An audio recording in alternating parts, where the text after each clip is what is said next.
আসসালামু আলাইকুম। Hi guys, আপনারা কেমন আছেন? আশা করি ভালো আছেন। আপনাদের দয়া আমিও খুব ভালো আছি। আর শীতের দিন তো চলেই আসছে। শীত মানেই পিঠা। আর গ্রামের মানুষ একটু বেশি পিঠা পুলি খেতে পছন্দ করে। আর যদি হয় সেটা নিজেদের ধানের চালের পিঠা, তাহলে তো কোনো কথাই নাই।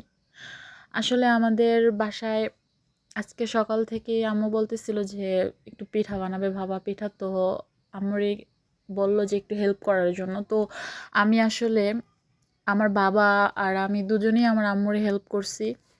তো আমার বাবা ওই যে ভাঙ চাল ভাঙায় আনা যেত, বাট ওটা করে নাই, কারণ ভাঙাতে গেলে পিঠাটা আর কি ভালো হয় না, আর কি সফট হয় না বেশি একটা। তো আমার আম্মু চাল সকালবেলায় ঘুম থেকে উঠেই আপনার চাল ভিজিয়েছিল। তো আমার বাবা চাল কুটে দিচ্ছে আর কি। এটাকে কি বলে আপনাদের ভাষায় জানি না, আমাদের এখানে কাহাল ছিয়াই বলে। তো কাহাল ছিয়ার ভিতরে চালগুলো আর কি পাট দিচ্ছিল, আর আমি হেল্প করছিলাম ছাকার জন্য। তো আমি ছেঁকে দিচ্ছিলাম, আমার বাবারে একটু হেল্প করছিলাম, আমার আম্মুরে একটু হেল্প করছিলাম। আর বাবা মা হচ্ছে গাছের মতো, তাদের ছায়াই তো আমরা থাকি, তাই না? তাদের হেল্প করা আরও ভাগ্যের ব্যাপার। তো বাবা অনেকক্ষণ চাল কোটানোর পরে তো একটু তো হয়রান হয়। তো তারপর আবার আমার আম্মু বসলো চালের গুঁড়ি কোটার জন্য। তো এখন আমার আম্মু চালের গুঁড়ি করতেছে।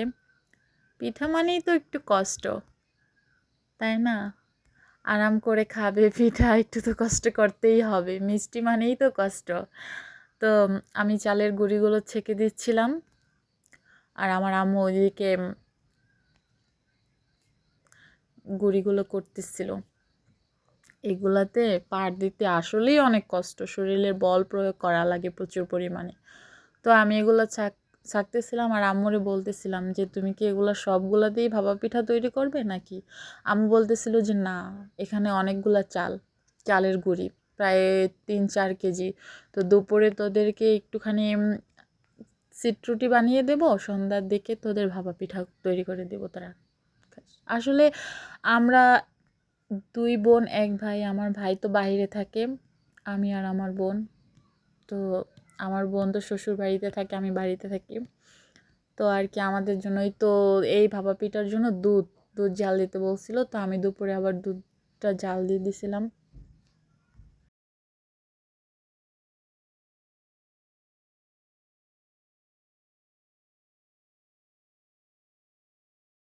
দুধটা জাল দেওয়া শেষ, এখন নামিয়ে নিয়েছি। তো নারকেলটা কুড়িয়েছিলাম, তো এটা দেখানো হয় নাই, আমি কুড়িয়ে আমি কুড়িয়ে রাখছি। দুটো নারকেল ছিল, দুটো নারকেল কুড়িয়ে রাখছি। আর এখানে গুড় নিয়েছি। এই গুড়গুলা আমার আম্মু বলছে যে গুড়গুলো আমাকে কেটে দিতে। তো আমি গুড়গুলা কাটবো, বটি নিয়ে বসে আছি, গুড়গুলো এখনই কাটবো।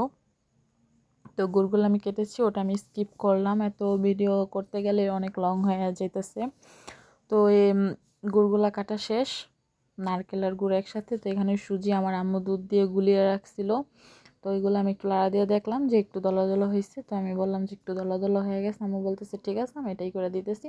তো আর আমার আম্মু কী করতেছে, এখানে যে একটা পাতিলের ভিতর আপনার পানি দিছে, আর এই কিনার দা আপনার আটা আটা দিয়ে আটা গোলাইয়া কিনার দিয়ে আর কি বেরিয়ে দিতেছে, যাতে হাওয়াটা না বেরিয়ে যায়। তো এটাই করতেছে আমার আম্মু। তো আমি দাঁড়ায় দাঁড়ায় দেখতেছিলাম।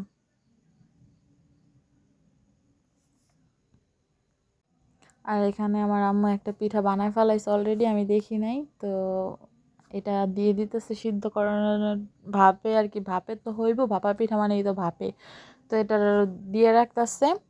আর এটা এখন ঢাইকা দিব। এখন এটা ঢাইকা দেওয়ার পরে আপনার আরেকটা পিঠা তৈরি করব, ওইটা আমি আর কি ক্যামেরায় ধারণ করবো। তো এই জন্য আমি দাঁড়ায় রয়েছি। এখন প্রথমে গুঁড়ি দিয়ে দিল, চালের গুঁড়ি। তো তারপরে দিয়ে দিব গুড়গুলো ভালোভাবে দিয়ে দিতেছে বেশি করে।